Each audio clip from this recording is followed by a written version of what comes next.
Welcome to Talking Supply Chain.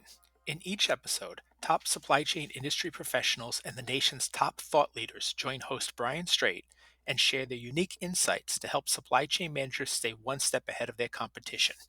This is Talking Supply Chain. Global shipping is becoming more complex, and with the proliferation of data, the paperwork that accompanies each shipment continues to grow. Hello, and welcome to this episode of Talking Supply Chain. I'm your host, Brian Strait, and I'm pleased you have chosen to join me for this episode as we look into global trade and one organization is hoping to simplify the process. I recently spoke with a major importer, and its CEO told me that 80% of his staff is consumed with managing customs paperwork. The reasons are simple. It's a lot of different styles, a lot of information that goes into these. But what if that process could be more automated? It could be simplified and maybe even standardized, and all while remaining unique to each company. Joining me today to discuss this topic is Vanessa Mbanefo, Director of Open EBL. Welcome to Talking Supply Chain, Vanessa. It's great to have you here. Thanks, Brian. It's great to be here. Great. I can't wait to get into this and learn more about OpenBEL. So, to get started, why don't you tell us a little bit about Open EBL and a little bit about yourself as well? Sure. Well, I manage the day-to-day on the open source eBL initiative, which is in its early stages of establishment. So I help bring together the community of sponsors and their representatives who are investing in this opportunity to share ideas, gather insights, evolve our technology and our business model. Personally, I come from a technology consulting background. I've worked with Deloitte and Accenture in previous years as a cross-industry enterprise solutions consultant, and that has proved very useful in allowing me to engage with various stakeholders within and outside Open EBL who have various interests and capabilities, whether with regards to customs clearance or trade finance or otherwise. So, to elaborate a bit more about the Open EBL initiative, it is one of these strategic projects recently launched by the Digital Supply Chain Institute, or the DSCI, as we call it, which has a targeted objective to change the way we envision the future of global trade document digitization. Mhm. OpenEBL is on a path to deliver an open source electronic bill of lading protocol, not only to replace paper-based practices in the industry, where those may still exist, but also to create a vendor agnostic platform that allows diverse technology solutions and services to be hosted by it, including solutions for trade finance, customs clearance, insurance, and even opening up a gateway for interoperability between other EBL applications, which, as of today, are walled off from each other for various reasons. Okay, some good background. You mentioned DSCI being part of this, but who else is backing this initiative? Can you kind of tell us about, what's funding this, what's getting go, how this is operating for you guys? Sure. So our first wave of sponsors for the Open EBL initiative include, well, first off, the DSCI, as you mentioned, Yep. which for years has conducted research into supply chain transformation and convened leaders across the industry to come together and co-create connected, responsible supply chains. Some of the DSCI members currently are like the likes of Transworld, Dragon Maritime, Dell, Levi's, and many more. But next, for Open EBL specifically, one of our co-founding sponsors is called BlueX Trade. BlueX Trade is an innovative B2B payments platform provider that offers its expertise in fintech and logistics to over 20,000 businesses around the world through its paid later and cross-border payment solutions. It maintains a network of major players, including Maersk, Evergreen, Hapag-Lloyd, and many more. So BlueX really brings a depth of industry experience and technical know-how to this initiative and has developed the initial version of the protocol planned for OpenEBL. Hmm. We also have some initial sponsors, including the BT Group and Azark, who together have delivered the remarkable Rune solution to handle UK border and customs compliance processes for the import and export of cargo, unlocking a streamlined border crossing process without delays. So, coupled with OpenEBL, there's a real potential for solutions like Rune to enable end-to-end supply chain digitization. Those are our initial sponsors. However, in the last couple months, we've had the pleasure of speaking with a host of industry leaders, and we anticipate more diversity at OpenEBL. Great. Let's get into the effort here a little bit. From your perspective and what you guys do, what do you see as the biggest issues facing the industry, and which of those do you see as being I guess, the most solvable through this open EBL initiative? Great question. So, research shows the paper bill of lading can account for 10 to 30% of total trade document costs within shipping. This is not surprising because the bill of lading is a foundational shipping document, which serves as legal record of receipt of goods, evidence of contract, and document of title. And in its paper version, it's very prone to damage, fraud, loss, and many other concerns. The likes of McKinsey have estimated that an electronic bill of lading, which replaces its paper-based version, could save over $6.5 billion in direct costs and enable $40 billion in global trade. Further to this, you may have come across Bloomberg articles on, the 4 billion pieces of paper keeping global trade afloat, which indicates the ecological damage that global supply chains contribute to paper bills of lading. So there is a significant amount of data on the negative impacts of this hugely paper-intensive shipping industry. And the paper BL contributes to so much of this. Yeah. So at OpenEBL, we're setting our visions even one step further. Yes, we're trying on one hand to replace the typical inefficiencies and insecurities and ecological damage associated with paper-based processing. But on the other hand, we also want to equally unlock value for supply chain stakeholders who have already adopted an EBL solution in the past, or in fact, several, by being a connecting platform that enables cross-platform interoperability. This could relieve back office personnel of the need to track BLs across multiple different platforms, allowing them to do their jobs more, efficiently and quicker. Yep. Uh, you mentioned earlier there were some other EBL efforts going on out there. I want to go back to something that started a couple of years ago that was backed by IBM called TradeLens, and their goal was to create a standard for EBLs. And that really wasn't very successful, right? And they eventually shut it down. So I guess my question to you is, if IBM was unable to do this, as big and as powerful as IBM is, right? Why do you believe you can be successful in this effort, and what makes your effort different?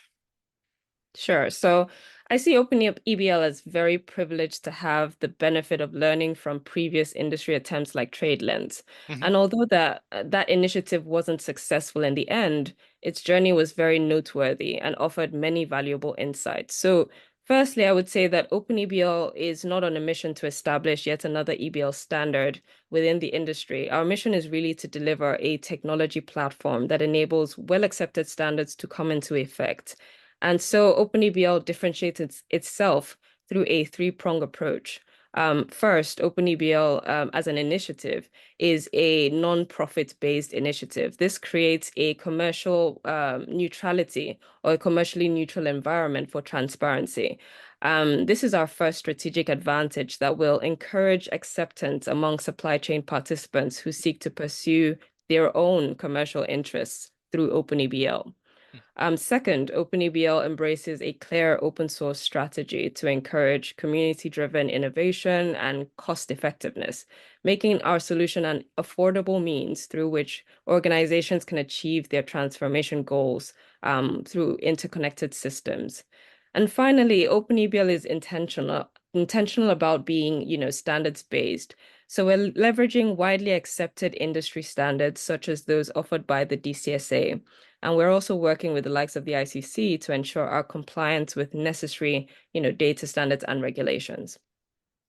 You you mentioned standards there. I think this is kind of going back to the CEO that I had spoken to recently. That talked about 80% of his staff, right, tied up with customs paperwork, and he talked about the fact that the data is all there. It's just it's all over the place in some Mhm. cases. And I think that's one of the biggest challenges with shipping documents in general, right? They're complex and they're inconsistent from one company to another.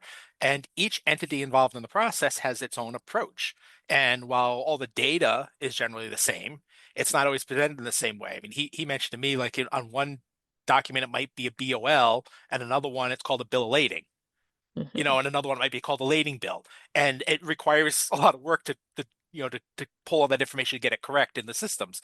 So how do you address those kind of approaches, all this variety that exists in the documents? And are there standards that you're measuring yourself against, or are you measuring, your approach to? You're totally right, Brian. There are many ways to tackle this specific concern. From a technology perspective, our sponsors at BlueX Trade have developed AI agents capable of reading at least 9 different types of shipping documents, including the BOL and packing lists, and converting the likes of, various PDFs and images into semi-structured data. These AI agents can then process the data to perform tasks like consistency checks or simultaneously generate other trade documents or even learn to handle new types of trade document formats. Mhm. But this pairs very well with OpenEBL's capabilities to reduce that administrative load for organizations that you just alluded to. In addition, I would say industry standards alignment is baked into our technology layer. By embracing globally accepted standards such as those defined by the DCSA, we maintain data compatibility and simplify the EBL exchange process. We have also been involved with the pilot assessment by the ICC and DSCI or DSI. It's the MLETR Reliability Systems Assessment Program, which we expect to provide further guidance to EBL solution providers such as ourselves. And we're currently in discussion with the PNI clubs as well to ensure we're on the right track to advance our engagements, especially with carriers. Okay. So it's out there, you're working on it. I guess the big question on everybody's mind is this technology available? Or is this still in its infancy and pilot stage? So we're still at the early stages. Our technology is currently available only to our members at this Mhm. stage, who rightly enjoy the first mover advantage for investing in OpenEBL. However, we will advise in the coming months when our protocol will become publicly available. So right now you got to be a member of it, Yeah. member of OpenEBL to do that. So what if companies want to be a member and want to get involved in it in this early stage rather than waiting, assume till it's more just commercially available? What are some of the requirements that they have there? What do they need to do to be involved? Sure. So first movers who do want to become members of Open EBL and who do share our vision for global trade innovation are required to contribute to the advancement of the mission in various ways, including development capital, commitments to deploy Open EBL products and services in the marketplace, and also through case study development. As we progress in Open EBL's journey, of course, we will advise when the protocol will be open to, more stakeholders, but for now, within our community, we've got 3 member tiers that are supported within Open EBL, which include co-chairs, contributors, and supporter members. Mhm. Organizations at each tier of membership contribute to varying degrees, and I'm happy to engage with organizations to kind of define or determine which is most suitable in terms of membership level for them. At a co-chair or contributor level, organizations that fall into this bracket have influence over the technology and the business model and the future roadmap of OpenEBL and can therefore nominate representatives to sit on our leadership and technology councils, which provide guidance to OpenEBL in general. But there is much more detail about membership requirements on our website. Yep.